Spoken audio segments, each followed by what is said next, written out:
Welcome back to lecture number 4.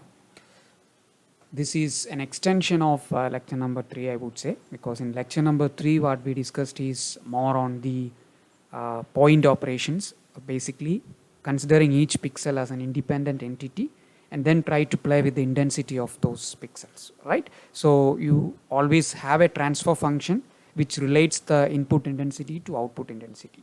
So we studied about histograms, how we can actually create those transfer functions from histogram using techniques like histogram equalization and histogram matching or histogram specification, right? And then gamma correction, basically you can come up with a curve which is deviating from gamma also, and then define a transfer function which can be non-linear, which can map input to output, and all objective is actually to achieve an image which is better looking, right? And which is having a very good contrast, for example, and so on, right? So it was all with intensity.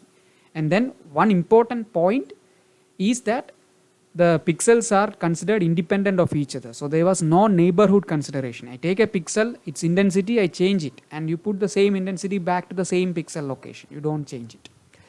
Here there is something, if you can do that with intensity, why can't you do with the pixels itself? So it is like you translate the pixel, you rotate the pixel, you stretch the pixel, you increase the number of pixels, and all these things you can do, and they are commonly referred to as point operations in geometric sense, in the sense like you're now trying to change the pixel locations. Okay, earlier you changed the pixel intensity, but here you keep the intensity same, you're changing the pixel locations. So to make it very simple, I translate, let's say, a pixel from one location to another.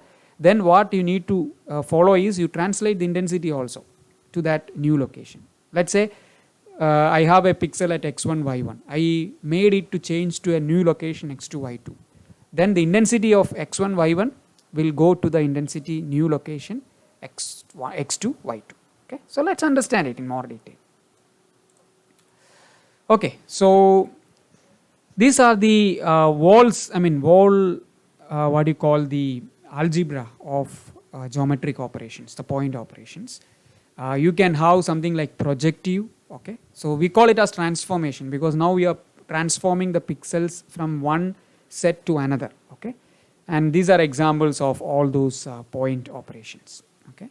So for example, you have something like this, you are actually doing a projective transformation to something like this. And what is the difference between these two? If you ask anybody who is new to this field would say that this appears to be in one plane, but this appears to be in a new plane altogether, right? It looks like it is coming towards you, okay. So there is a transformation effect there, and this is heavily used in something like augmented reality, right? I mean, you want to actually have a projective appearance to something which is like coming closer to you or coming away from you, and that is why the name also says it is projective, okay.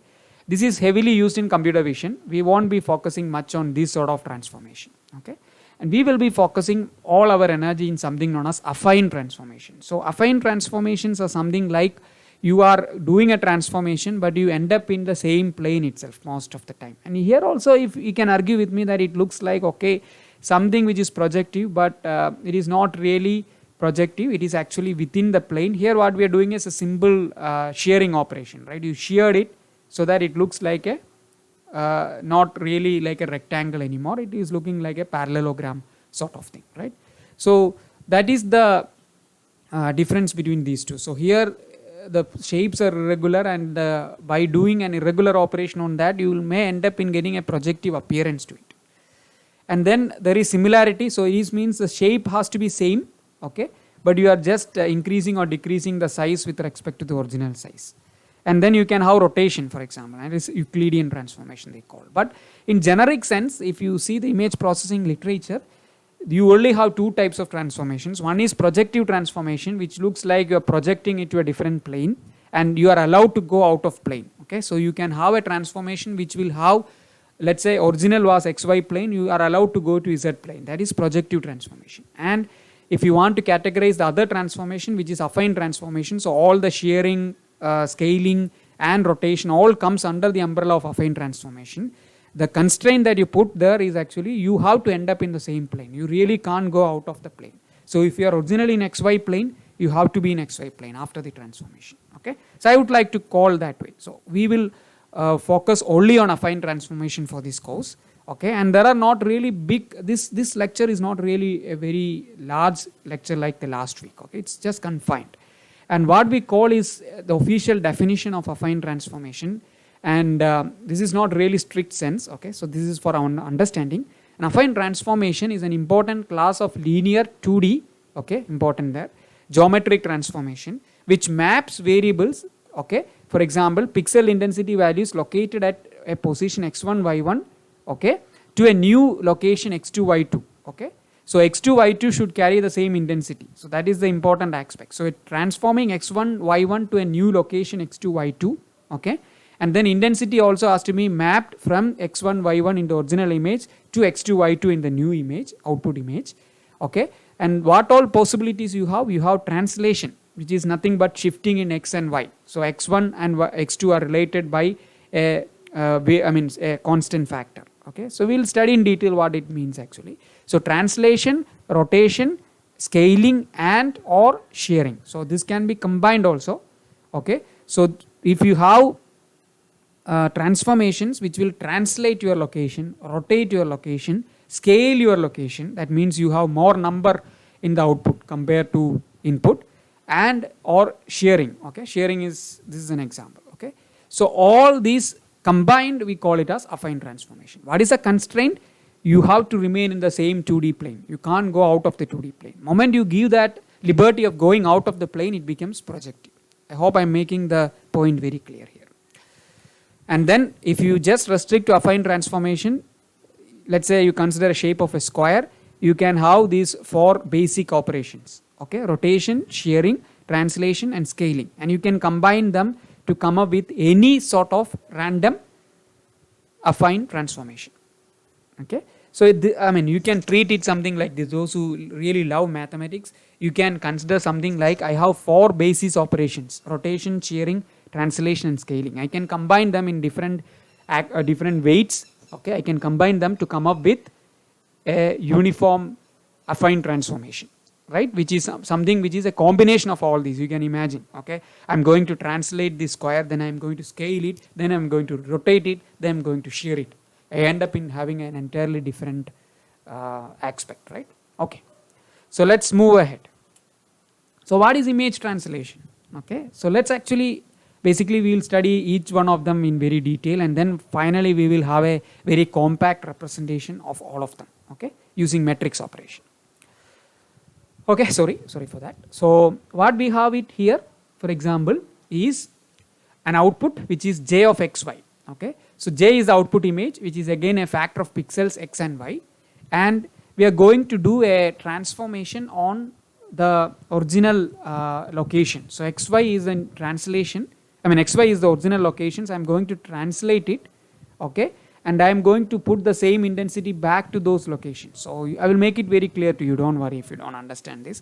So basically if I want to expand this, it is something like I of x plus tx, y plus tx. Tx is the translation or the shift in x location or x direction, and ty is the shift in y direction. That is the only meaning of it. So basically let's say I have an input image which is I of xy, output image will look like I of x plus tx, y plus ty, okay. So all you need to do is, it's a sequence of operations. You have to change x location to x plus tx and y locations to y plus ty, and then you put the intensity values at x plus tx and y plus tx. That will solve the problem for you.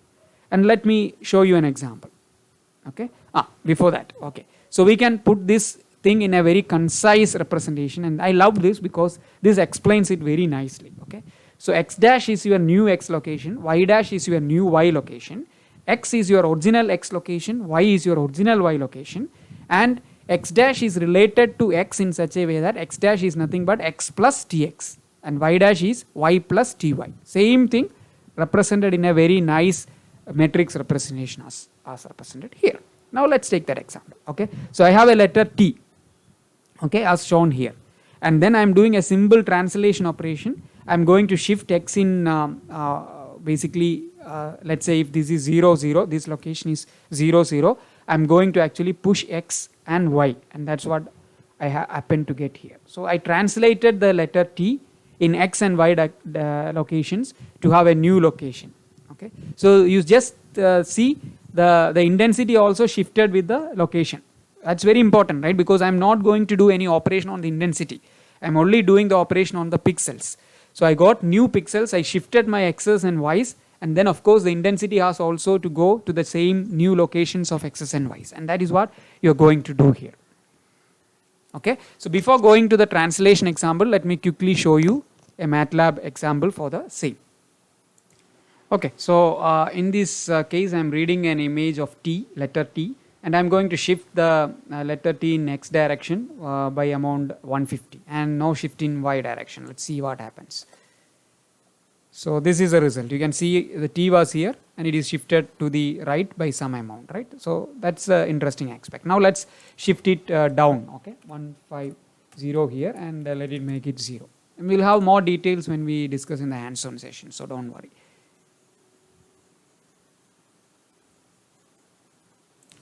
Okay, so here I shifted the letter t towards up.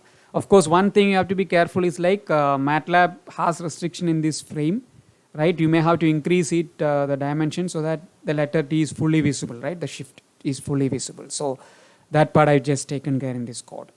So this is the thing. So let's actually increase it to a very large number and see what happens. Okay, so you can see over here, it is shifted too much to the top. Don't go by the reduction in space. That is just because of the image, okay, the way image is displayed. There's nothing there. Okay, so that's the main part. Now let's come back.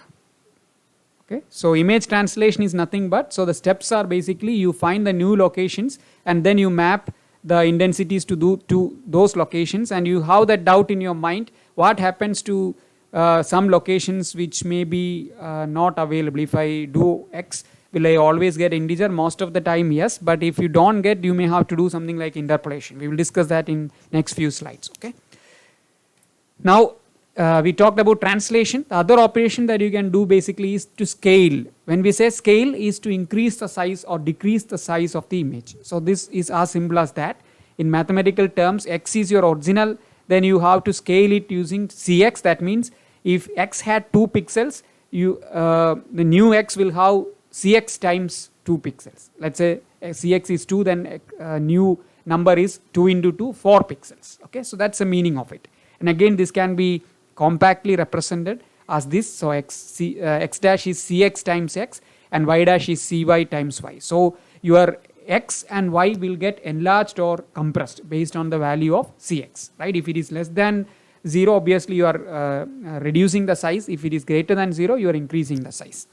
So example is something like this. So I don't want to go to the demo. In this case, it's quite self-explanatory.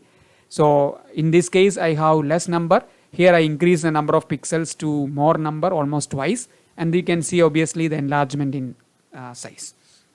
Again, we will discuss it during the hands-on session. Now, one important point you have to notice here is when, let's say, you translate the image or you scale the image or you downsize the image, sometimes what happens is the new locations may not have an intensity value. Okay, the new locations is not existing in the original image. So what you will do?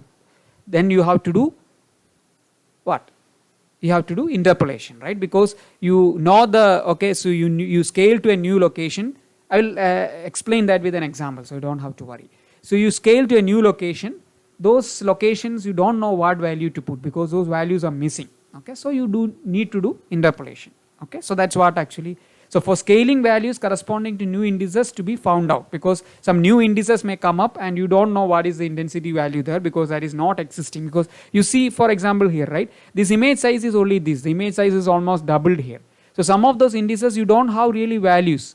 What is the intensity value there? You have to do interpolation. There is no choice. Okay, so let's take this example. Okay, so I have a pixel size pixel grid here. So this is actually 2 by 2, right? So 1, 2, 3, 4, 2 by 2, 2 rows and 2 columns. I increase the size to 4 by 4. So what shall I do now? Okay, so where shall these 10, 20, 30, 40 go? Logically, you are basically zooming this, something like zooming this, right? So obviously this 10 has to go here, 20 has to go here, 40 has to go here, and 30 has to go here. That's what I'm doing. Okay, so basically these locations, sorry. So basically these locations, let me take the pin here, okay.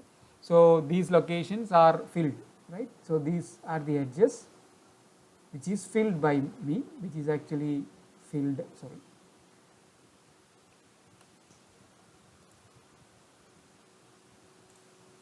Okay, so let's erase that. And so basically this is filled here, this is filled here, and so on, right. So now how shall I put these missing values? So these values are missing, this one, all those are missing, all of them, right. So what shall I do about it? Okay, so one simple way is something known as nearest neighborhood. So as the name suggests, you, let's say this is the pixel you want to fill in, all you consider is the nearest neighbor and then fill that value. So simple as this, right. So this point 10 is the closest, so this point 10 is the closest, so I will put 10 there, this point 20, this point 20, this point for example, the closest is this guy, so 20, and it is self-explanatory, right. I hope it's very clear. So it's quite self-explanatory, and you basically put the nearest neighborhood value there and try to come up with the image. Now the problem here is there's a blocky artifact, right, because this seems to be like a uniform area, suddenly there is a jump uniform area, and it becomes more evident. But if the image is too large in number, it may not be really appealing to the eye. But if the image is very small, or you zoom in into the image, you can see this blocky artifact very clearly when you use something like nearest neighborhood. And you can actually have an analogy in the 1D space, something like this. So you have a value here and a value here. Nearest neighborhood is something like, let's say you want to fill this value, this index. So you see which is the closest neighbor, this one or this one. See the Euclidean distance between them, and obviously this is shorter. So you take this value and put it there. So it's like replicating, right? And if you had to find the value at this point, for example, let's say this point, for example, then you basically put the same value here because the distance to this is smaller compared to distance to this. So that is how you do it. And suppose you are exactly here, then it is more of a trade-off for you. Okay, you will have an algorithm which breaks because the distance is almost same, right? Both distance are same, so Euclidean distance will not work. So you can take either of them, okay, because this region is the region of uncertainty for it. And the same thing if you extend to 2D, you can visualize it this way. So you have 2 points in these 2 locations, okay, and this point you see which is closest, and obviously this distance is closest. So in this case you have to take the Euclidean distance, which is basically square root of x1 minus x2 square plus y1 minus y2 square, right, which is the shortest. You go by that intensity. So that is the 2D nearest neighborhood. Okay, so now what is the next best option? The next best option is bilinear interpolation, or in 1D we call it as linear interpolation, right. So again same thing, I will put the numbers here. Okay, so the numbers are put, the edges are fixed, for example. Now I need to fill these values. How shall I go about it? So it is something like this. Okay, so I treat this location, maybe I'll write it here for easiness. So I treat this location as the origin, let's say, and this one will be 1 0, this one will be 2 0, this one will be 3 0, right? And similarly here 0 1, 0 2, 0 3. Okay, so I can actually fill the entire stuff. Let me fill for you. Okay, I filled for you all the locations. Okay, so now the next step is interesting because I know the value at 0 0, which is 10, and I know the value at 3 0, which is 20. Now you just see the basically the according to the linear or the bilinear interpolation. Let's do it linear in one dimension. So let's say this is row dimension and this is called column dimension. You treat it as linear in this dimension. So you want to find the values in these two. So this location is 0, this location is 3, right, in this direction, okay, in this direction. And you can ignore this y direction in this case because all of them are on the same line. So all of them are 0. So the expression, what is the total range here is basically 20 minus 10, okay, that is the intensity value. And what is the x dimension? 3 minus 0, because this is 3 and this is 0, right, the origin. So this is basically something like 10 by 3, which is equivalent to 3.333.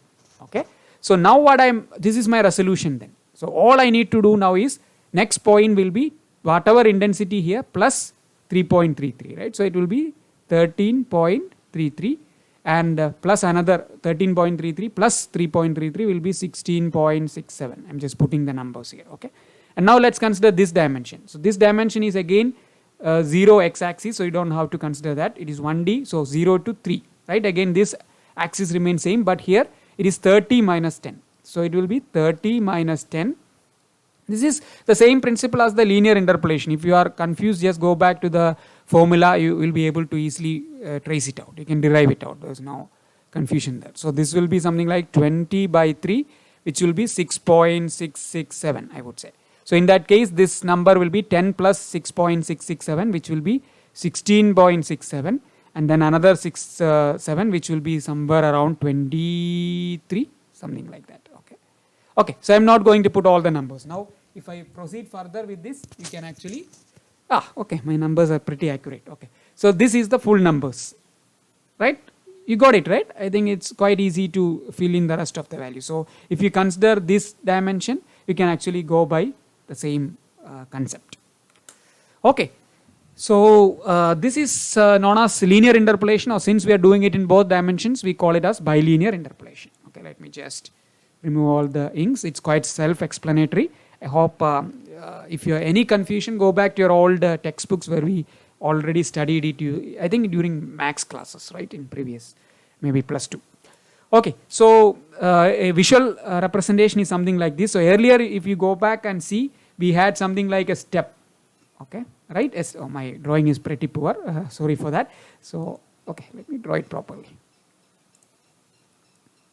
Okay. So, I don't have the cursor till there. It's a problem. Okay, so this is there, and then this one is a straight line. Okay, fine, no problem. So here, instead of that, you fit a curve, assuming that this is 2 points, a linear fit between them, and then you take the corresponding index, you take that intensity value. Similarly here, you have a 2D, and then you fit a line between them, passing through the index, and then corresponding you fit it. Okay, so that's the as simple as that.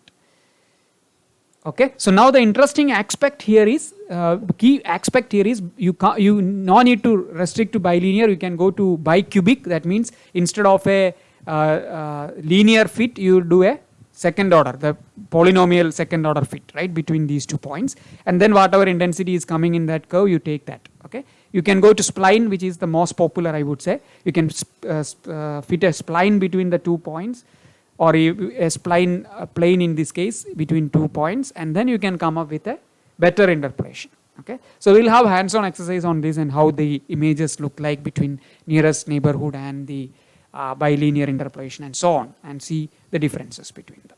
Okay, and I think we will stop here and we will go to the reflection in the next lecture.